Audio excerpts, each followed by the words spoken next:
Let's address the elephant in the room, and that is the tariffs that have kicked in today. That's what our business editors have been telling us. The reciprocal tariffs have kicked in today. And first of all, I'd like to understand from you, what is your assessment, what is your reading of, what is going to be the impact of these reciprocal tariffs on India? What is India's strategy to try and deal with the fallout of it? If you could sort of, elucidate what your views are. I don't think it's possible to speak about what would be the impact because we don't know. What is our strategy? I think that's pretty clear. We decided that we will engage the Trump administration early on this set of issues. We were very open with them, very constructive with them, as they were with us. What we agreed to do was to try to negotiate a bilateral trade agreement by fall of this year. To the best of my knowledge, and I could be corrected here, I think we are the only country after President Trump has assumed presidency the second time, which has actually reached such an understanding in principle. So I don't know, every country, because every country is tariffed, okay? So every country in the world today is fashioning its own strategy of dealing with the United States. In our case, our strategy has a goal, and the goal is to see whether it's possible to actually deal with this situation by concluding a bilateral trade agreement. And I should add that in an interesting way, this has long been our objective. The present situation may have created the circumstances for such a serious conversation. But if you look at President Trump's first term, we were actually negotiating a trade deal which could not fructify. And if one looks even at Biden's administration, we discussed trade possibilities and we ended up with the IPEF initiative. They were very averse to doing a bilateral agreement. So from the Indian perspective, actually doing, working out something bilaterally with the United States is not at all a sort of a negative or sort of unwanted situation. On the contrary, it is something which has long been our objective. But tell me, Dr. Jaishankar, as you take a moment to drink water, you've been part of many bilateral negotiations, trade negotiations in the past. These things take time. You said we're hopeful that the BTA will be wrapped up by the fall. Two things. What happens if it doesn't and if it takes longer than that? And two, how confident are you that you can actually wrap it up by the fall? Well, I've always wondered why it takes such a long time. Frankly, I've never figured it out. You tell us. No, I've never figured it out because, I see, we have trade negotiations which have been going on for decades. And the negotiators meet, I think, every 6 months or 3 months or 4 months. And I wonder why. I mean, if I were doing a negotiation, I'd be at it till I got the job done.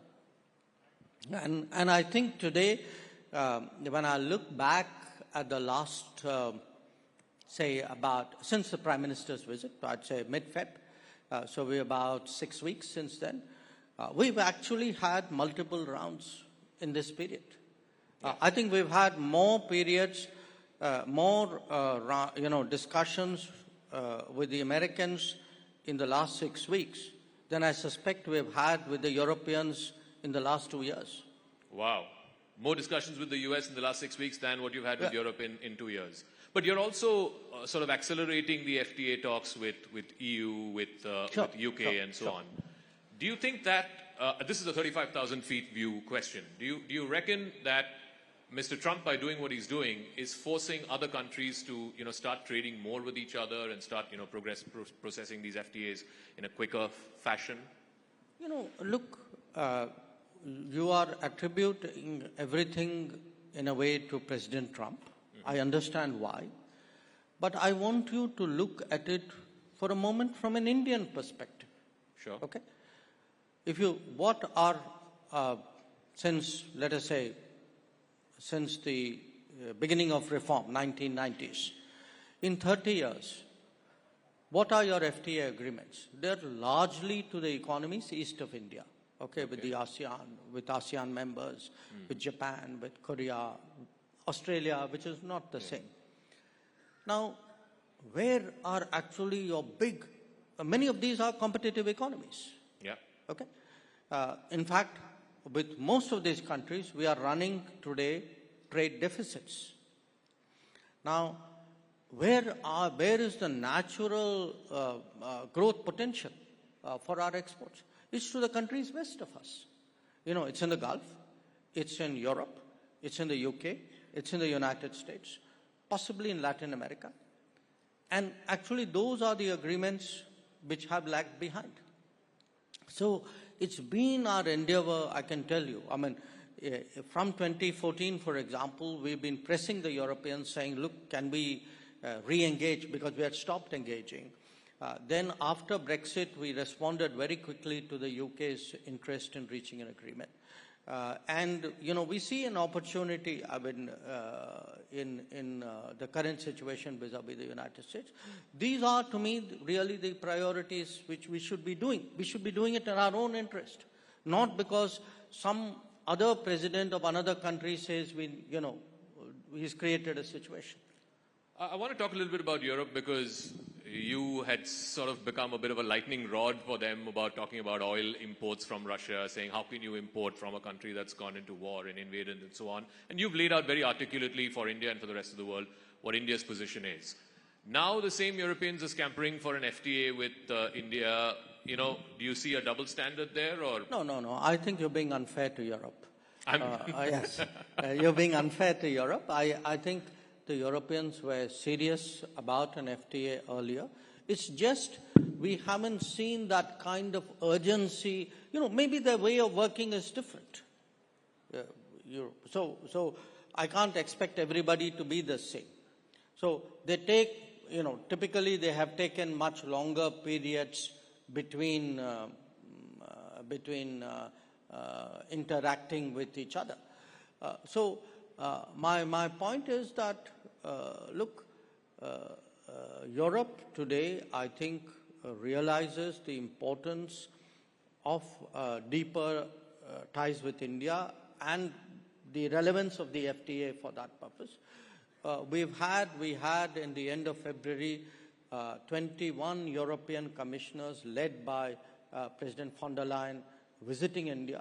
Very unique happening, not just for India, even for them. They don't normally do that. I think there's a very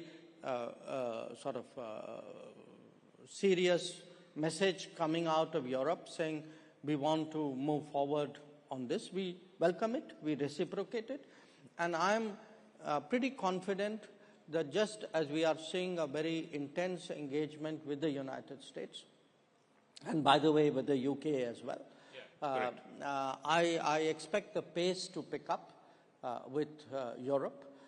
We have an aspirational goal. We'd like to close out the FTA this year. But, when we get there, we'll see.